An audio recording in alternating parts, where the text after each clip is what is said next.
Marseille, capitale de l'eau, oui, et cela depuis le 9 mars avec le colloque Eau, planète et peuple.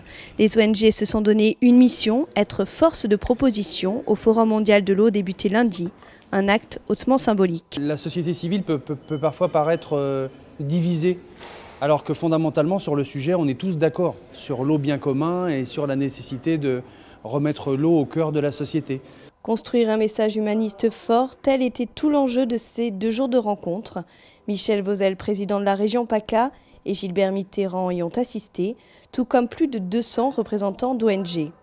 Le constat vraiment qui est partagé par toutes ces organisations de la société civile de par le monde, c'est vraiment de redonner à l'eau une place centrale parce qu'elle est complètement constitutive de toute forme de vie sur cette planète en réalité. Les participants qui viennent d'Amérique latine sont dans des analyses très politiques. Et puis vous avez des propositions plus pragmatiques, qui viennent beaucoup d'Afrique d'ailleurs, qui disent oui mais bon ça c'est bien gentil, mais nous on a des problèmes concrets, immédiats, de gens qui n'ont pas accès à l'eau.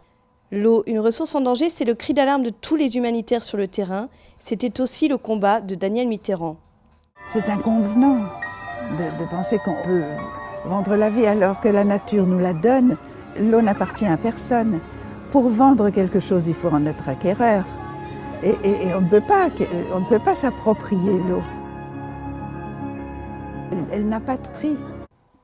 Le colloque Eau, planète et peuple, organisé entre autres par la Fondation France Liberté, était l'occasion de lui rendre hommage lors d'une minute de silence. À l'issue du week-end, une déclaration a émergé. 17 propositions pour affirmer que l'eau n'est pas une marchandise, c'est le bien commun de l'humanité et du vivant.